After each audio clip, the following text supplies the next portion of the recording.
인내하신 구세주여, 내 말 들으사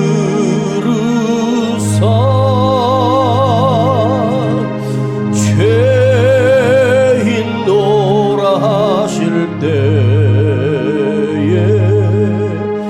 날 부르소서.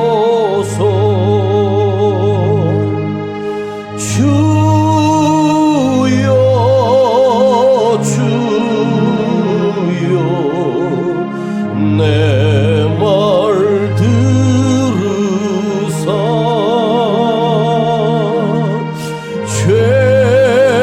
죄인노라 하실 때에 날 부르소서.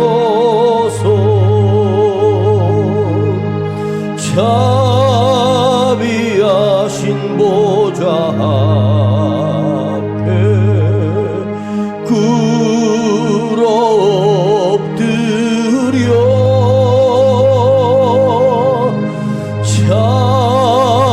자복하고 회개하니 믿음 주소서. 주여 주여 내 말 들으사 죄인노라 하실 때에 날 부르소서. 주의 공로 의지하여 주께 가오니 당한 마음을 고치시고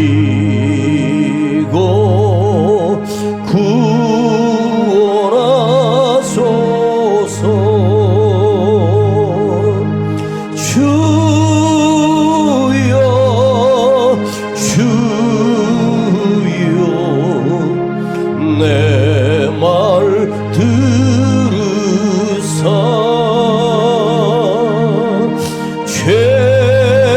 죄인노라 하실 때에 날 부르소서. 만복 근원 예수시여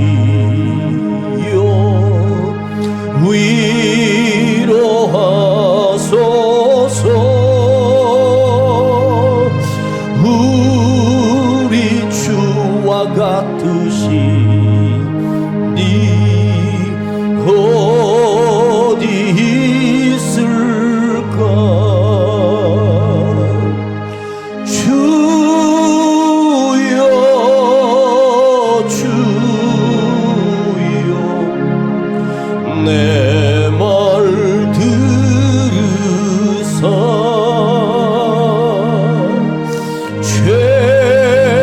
죄인노라 하실 때에 날 부르소서.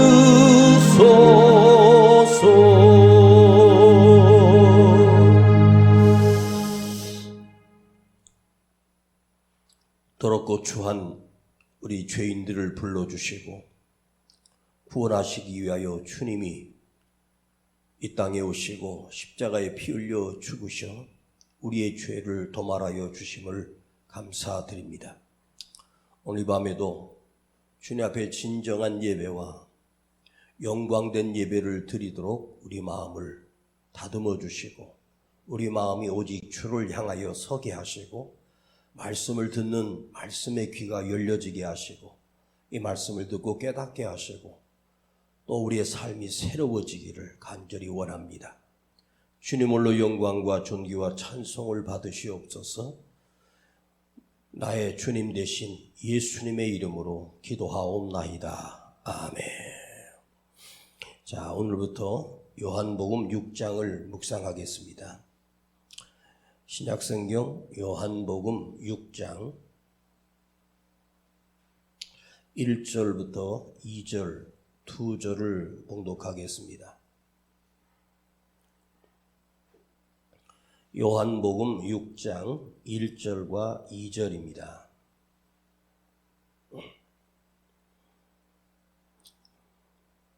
그 후에 예수께서 갈릴리 바다 곧 디베랴 바다 건너편으로 가시매 큰 무리가 따르니 이는 병인들에게 행하시는 표적을 봄이로라. 아멘.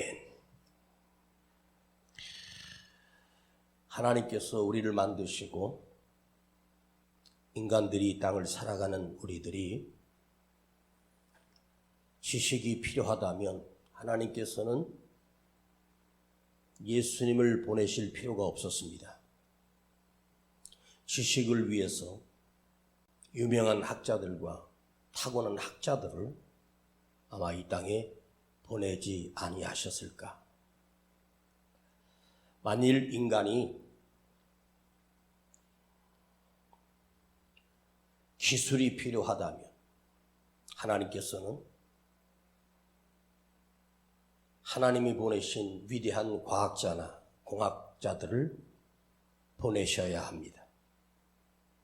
만일 인간이 돈으로 행복해질 수 있고 돈으로 구원받을 수 있다면 하나님께서는 이 땅에 가난한 사람 한 사람도 없게 모든 사람들이 다 부유하게 살도록 우리를 체벌로 만들어 주실 수 있는 분입니다.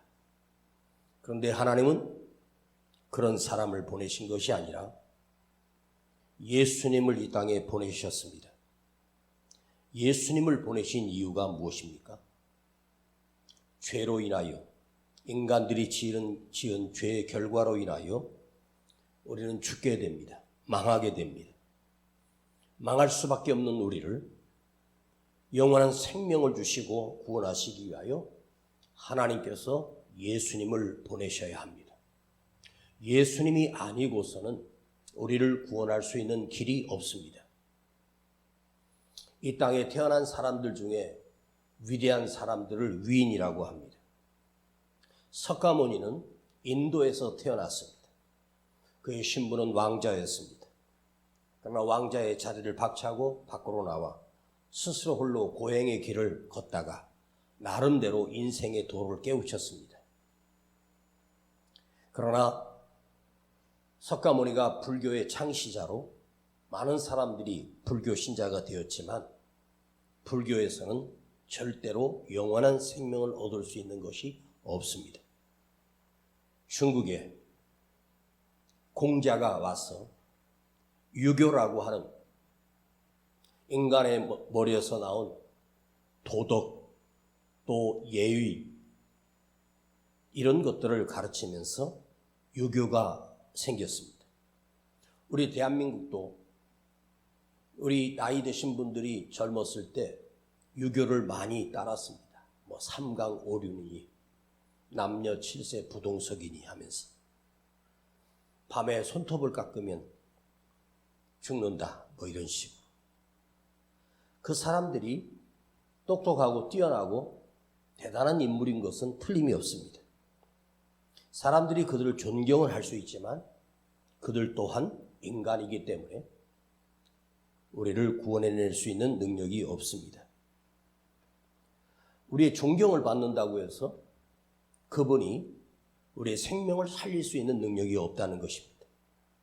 우리를 구원할 수 있는 자는 오직 예수님 한 분밖에 없습니다. 이번 주를 지나 추석이라는 명절이 찾아옵니다. 추석은 가을 추자에다가 저녁석입니다. 가을의 저녁. 달이 커진 이걸 우리 민족이 왜 추석을 정해서 명절로 삼았을까? 한 해 동안 거두어들인 곡식과 열매가 풍성해서 이제는 쉴 수 있다. 그래서 지금까지 풍성한 열매와 곡식을 가지고 함께 먹고 즐기자. 그래서 추석이 생긴 거죠.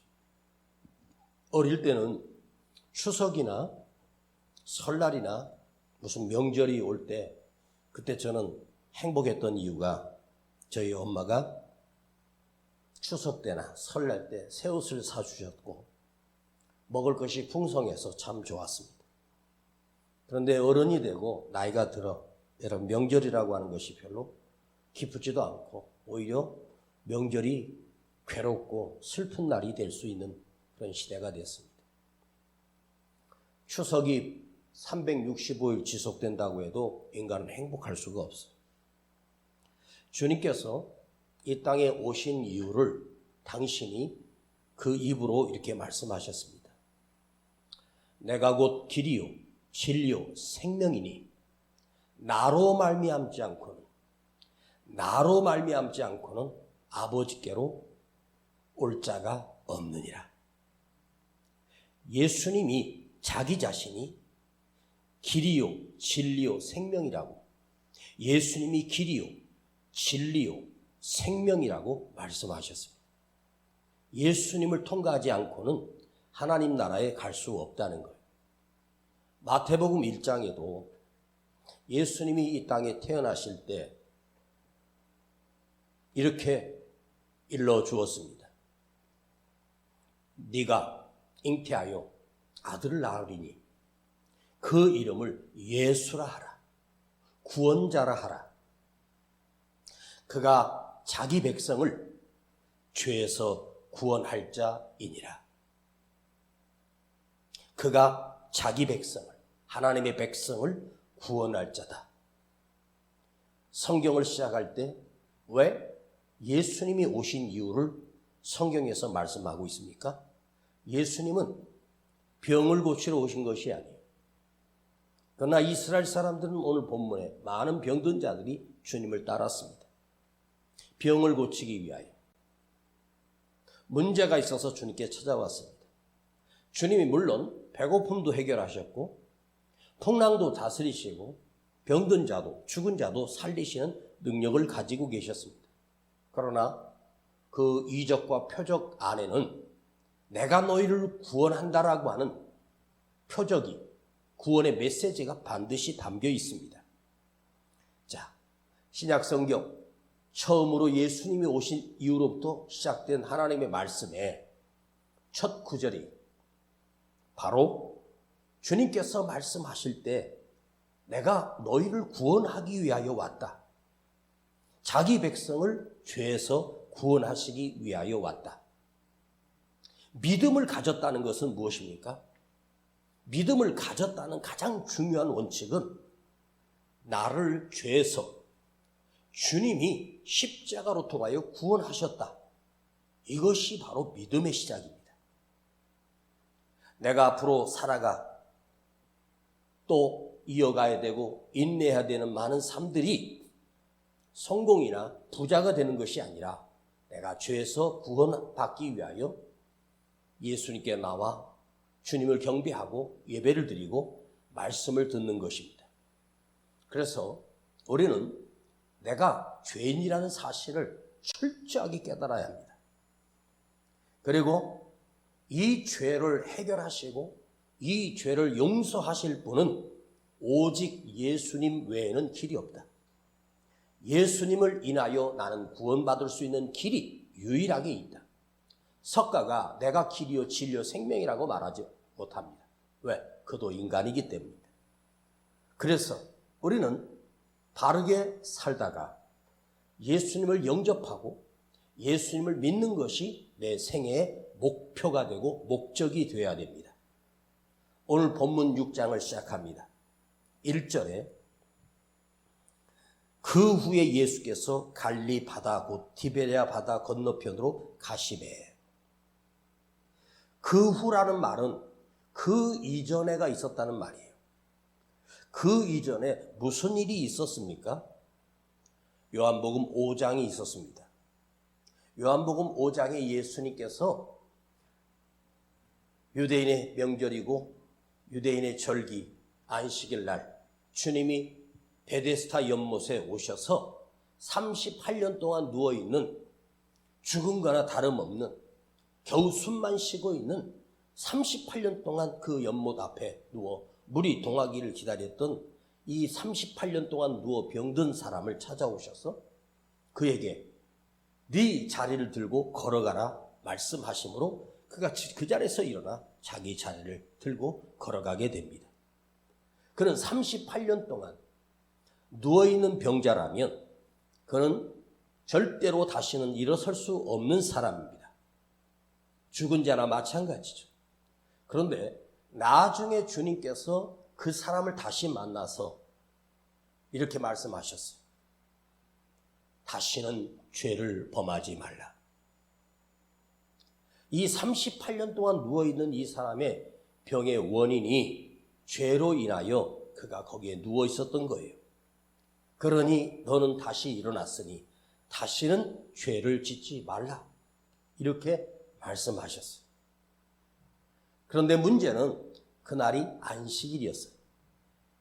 유대인들이 그것을 보고 당신은 유대인의 법, 안식일법을 어겼다. 안식일에 이런 일을 행했으니 너는 죄다. 주님을 향하여 그들이 예수님을 죄인으로 몰고 있습니다. 하나님께서 율법에 안식일을 거룩하게 지키라고 하셨거든요. 이게 하나님의 계명이에요. 정확하게 말씀드리면 안식일 날 우리 주님은 베데스다 연못에 와서 38년 된 병든 자를 일으켜 세웠습니다. 이보다 더 거룩한 일이 어디 있습니까? 그 죄를 사하여 주시고 그를 구원해 주시고 일어나게 하셨습니다.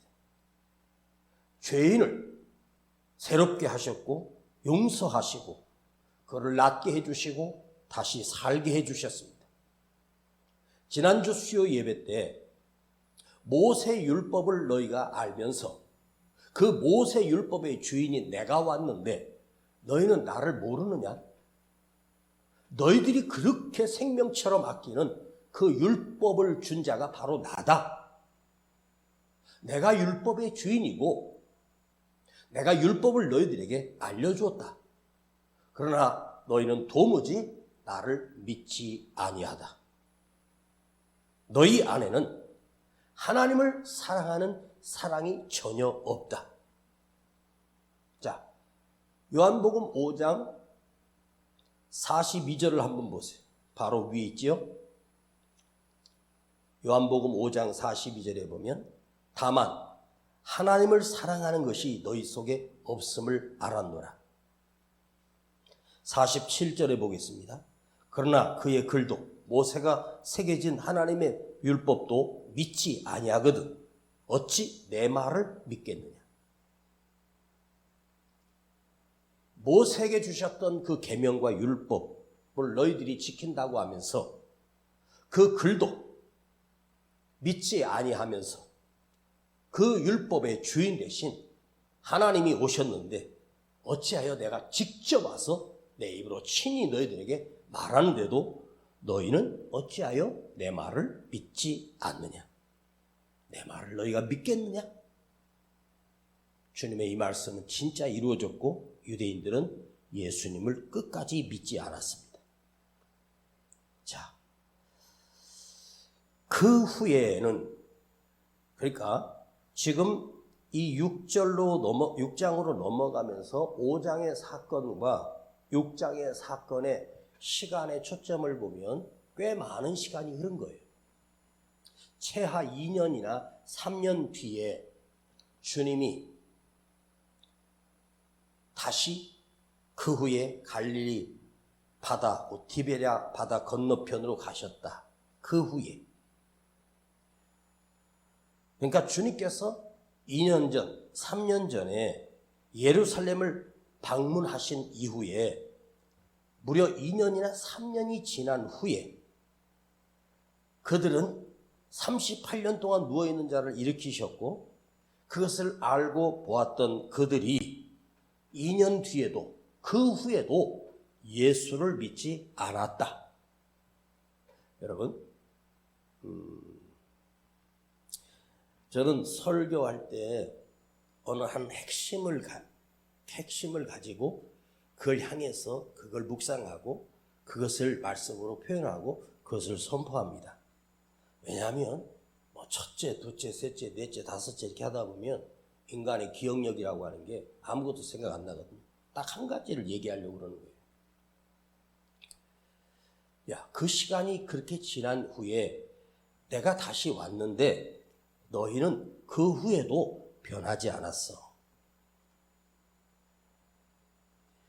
20년 전 바울은 예수를 믿는 자들을 핍박하던 자였고 예수를 믿는 자들을 잡아 죽이려고 했던 사람이고 스데반을 돌에 쳐 죽인 사람입니다. 그런데 그가 아라비아 사막에 3년 그리고 무려 자기 고향 다소에 가서 13년을 집거합니다.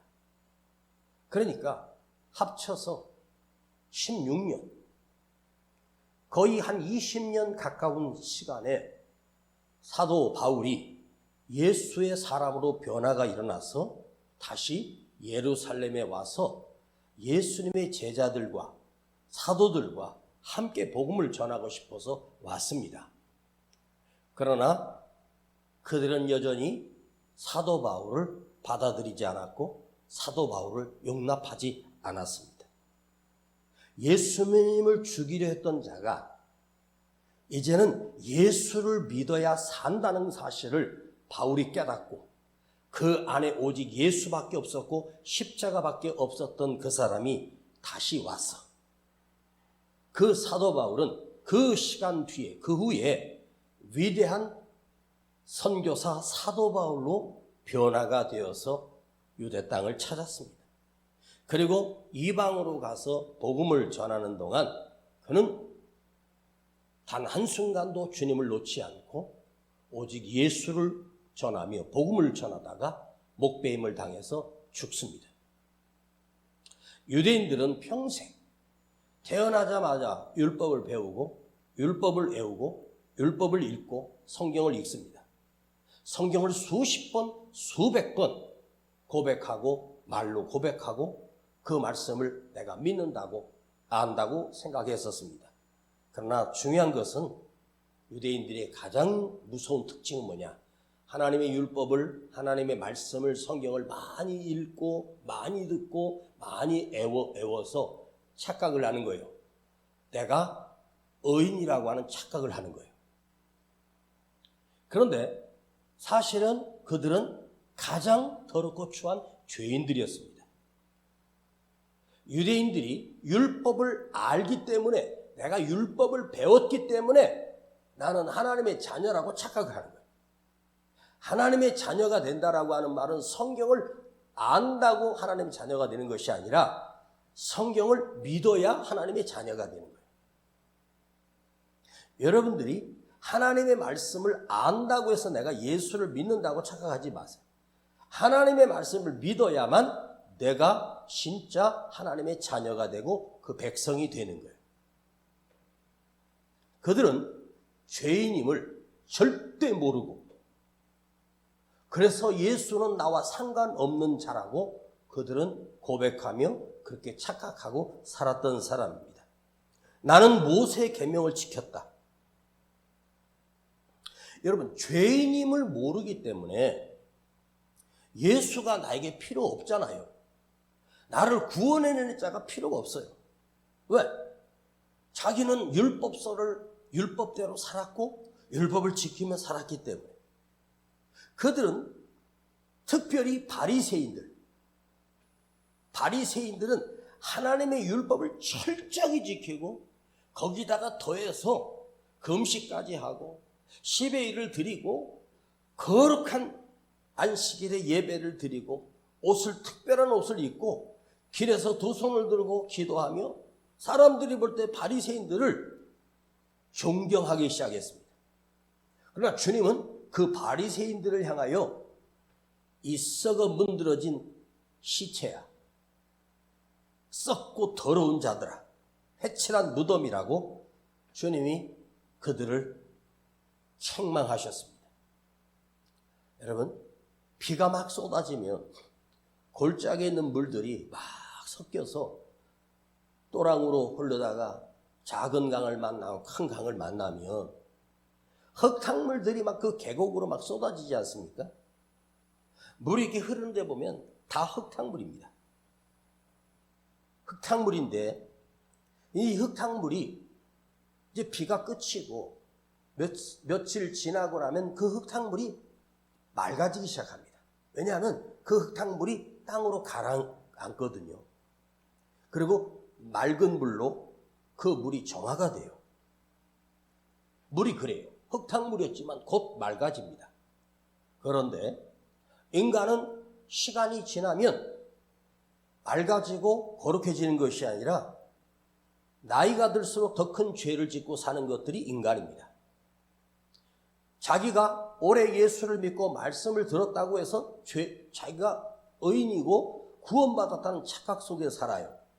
그러나 여러분, 오늘 우리가 바르게 아셔야 되는 것은 뭐냐? 가슴에 손을 얹고 우리가 한번 내 입으로 고백해 보십시다. 나는 죄인입니다. 시작. 나는 죄인입니다. 나는 죄인입니다. 나는 포악한 죄인이고 악한 죄인입니다. 이걸 모르면 우리는 예수의 십자가를 알 길이 없어요. 정권이 바뀔 때마다 청문회를 열고 할 때 뭐 장관 후보 무슨 후보들이 청문회를 나와서 그의 과거의 모든 그 일정들이 막 다 이렇게 기록돼 가지고 그 국회의원들이 막 질문을 합니다. 그런데 그 장관 임명자들이 나와서 하는 말을 보십시오. 온갖 비리가 쌓여 있는데 다 밝혀졌는데도 잘못을 인정하는 사람이 없어요. 아니, 거기서 제가 잘못했습니다라고 하는 사람의 말을 들어본 적이 없어요. 구차한 벽면만 들어놓다가 하루 청문회가 끝나면 그 다음날 임명되는 거예요. 그러니까 자기가 성공하고 유명한 대학을 나오고 박사학위를 가지고 있고 자기는 법대를 나오고 했으니까 자기가 능력이 있어서 장관이 된다고 착각하고 자기가 누구보다도 깨끗하다고 장관에 서게 됐다고 착각하는 거죠. 내가 잘못했습니다. 내가 죄인입니다. 이렇게 하는 사람이 없어요. 다 잘났다고 떠들어요. 그러니까 정치인들이 나와서 하는 말은 믿으면 안 돼. 여러분, 우리는 장관도 뭐 시장도 뭐 구청장도 우리는 그 자리 올라갈 수도 없어. 포기하시고 이거나 하세요. 나는 죄인입니다. 이걸 평생을 느끼고 이걸 구원받기 위해서는 예수님 외에는 길이 없구나. 이걸 우리가 알아야 됩니다. 많은 예수를 믿는 사람들에게 질문합니다. 당신은 예수님을 만나셨습니까? 그러면 다 만났다고 합니다. 그런데 예수님을 만났다라고 하면 그 후의 삶이 어떻게 돼야 돼요? 변화가 일어나고 거룩해져야 되고 신실해져야 되는데 예수를 만났다는 사람이 오히려 아무런 변화가 없습니다. 성경에 예수님 만난 사람들은 다 변화가 일어났어요. 우리는 왜 변화가 일어나지 않고 여전히 비참하게 살까? 내가 죄인임을 모르기 때문에. 의인인 내가 주님이 필요할 이유도 없어요. 예수를 믿는다는 것은 예수를 이용해서도 복을 받는 도구로 사용되는 거기에 고용당하고 이용당할 주님이 아닙니다. 예수님은 단 한 가지입니다. 우리를 죄에서 구원하시기 위하여 이 땅에 오신 거예요. 이것만큼은 평생에 잊지 않고 우리가 살아가야 합니다. 알렉산더 대왕이 죄수들이 갇혀있는 감옥에 가서 잠시 마차를 멈추고 그곳에 가서 거기 갇힌 죄수들을 한 사람 한 사람을 만나줬답니다. 감옥에 갇힌 죄수들을 왕 앞에 나와서 왕이 이렇게 묻습니다. 너는 왜 이 감옥에 왔느냐? 그 죄수들이 황제폐하, 저는 억울합니다. 저는 누명을 썼습니다. 황제폐하, 저는 억울합니다. 너무너무 억울합니다.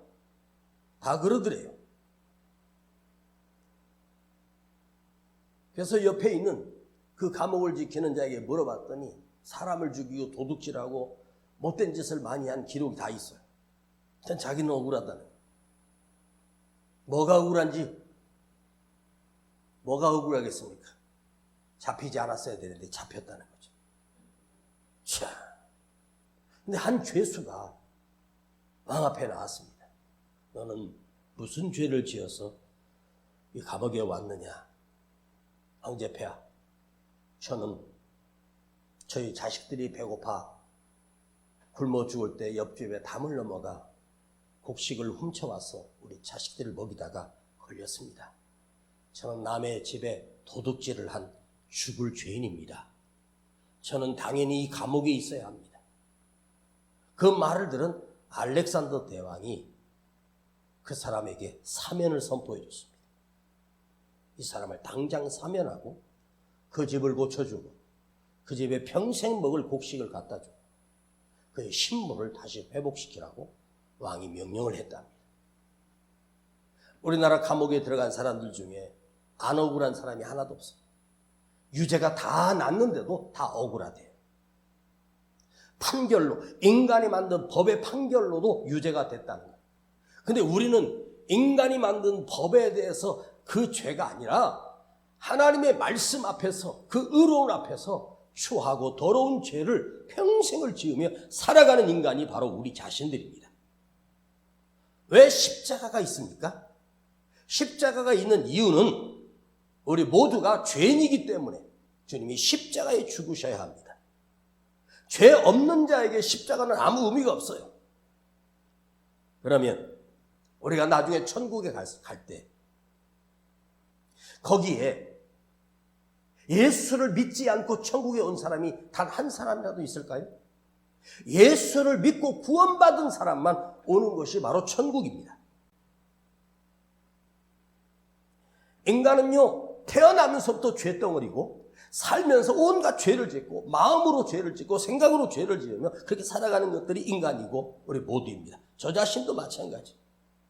우리는 주님의 십자가가 아니면 구원받을 수 없습니다. 그 후에, 오늘은 그 후에, 오늘 이후에, 오늘 우리는 내 자신이 죄인임을 생각하고 교만했던 인간이었음을 생각하고 누구를 비난하기 전에 나 자신을 하며 주님 앞에 자복하고 회개하고 십자가로 인하여 내 죄가 사해지는 길, 그래서 예수를 바르게 있는 믿음을 우리가 갖추도록 몸부림쳐야 합니다. 그 후에 우리는 점점 새 사람이 되고 거룩한 자가 되어가고 예수를 만난 사람은 겸손해지고 영혼들을 사랑하는 마음이 그 안에 스스로 자동적으로 생기게 되어 있습니다. 누구는 저에게 목사님 강단에서 좀 심하게 설교한다 그러는데 왜 심하게 하는 줄 아세요?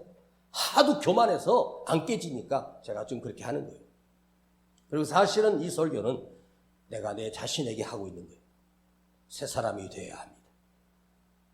모세가 광야에서 40년을 목동 생활했습니다.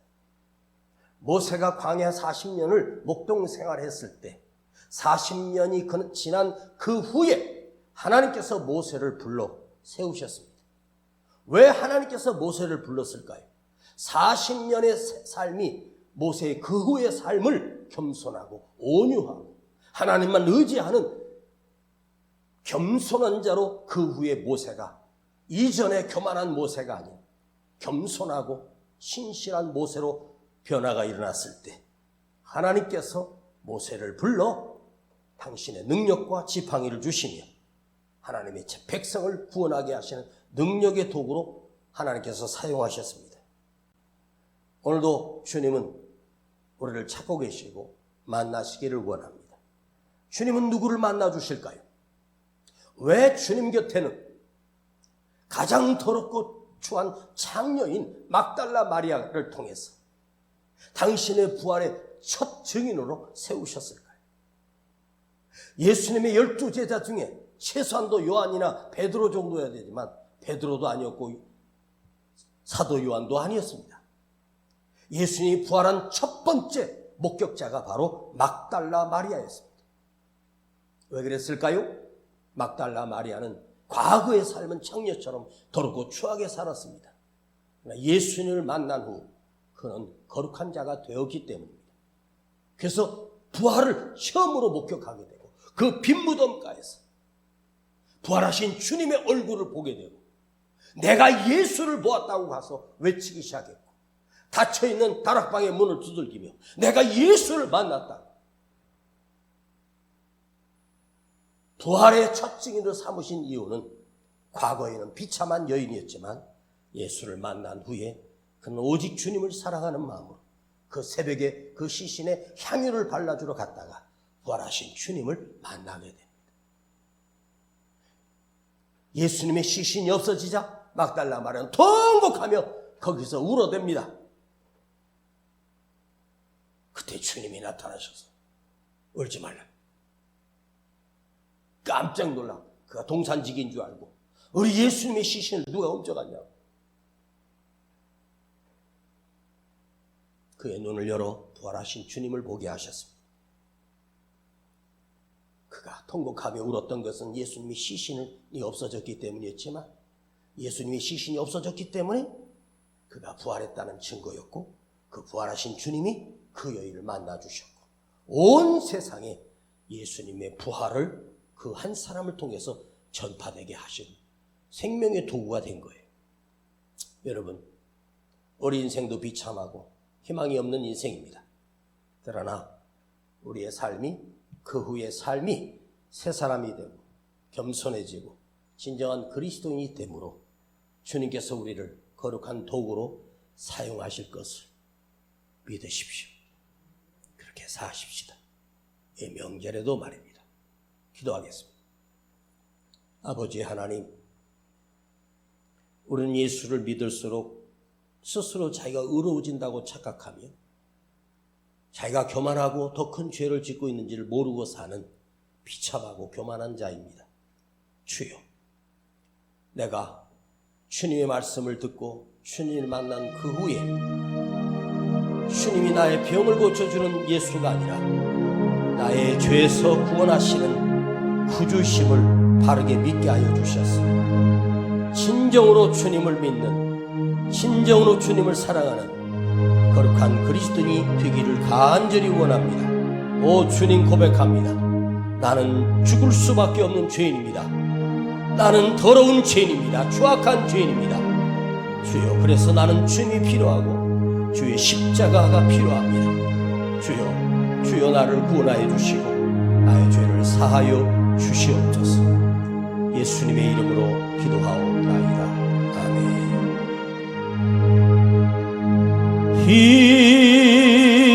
인내하신 구세주여, 내 말 들으사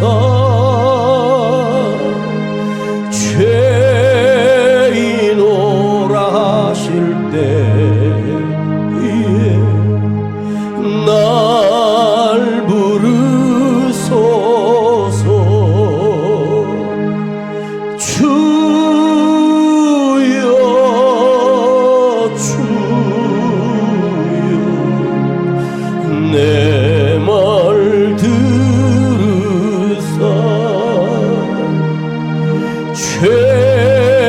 죄인오라 하실 때에 날 부르소서. 자비하신 보좌 앞에 꿇어 엎드려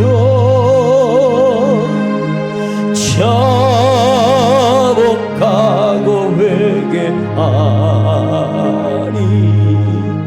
믿음 주소서. 주여 주여 내 말 들으사 죄인오라 하실 때에 날 부르소서. 주여, 나는 죄인입니다. 참 참으로 교만하고 더러운 죄를 지으며 매일매일 삽니다. 그래서 나는 주님이 필요합니다. 십자가 없이는 나는 구원받을 수가 없습니다. 주여, 주님을 믿는 주님의 자녀가 되게 하시고, 그래서 내 죄가 해결되게 하시고 내가 구원받기를 간절히 원합니다. 주여, 먼저 내가 죄임을 철저하게 깨닫게 하시고 내 죄를 자복하며 주님 앞에 회개하며 용서를 구합니다. 주여, 내 죄가 십자가에 못 박히게 하시고 새 사람이 되게 하시고 그 후에 내 삶이 새로워지기를 간절히 원합니다. 주여 부르고 기도합니다. 주여.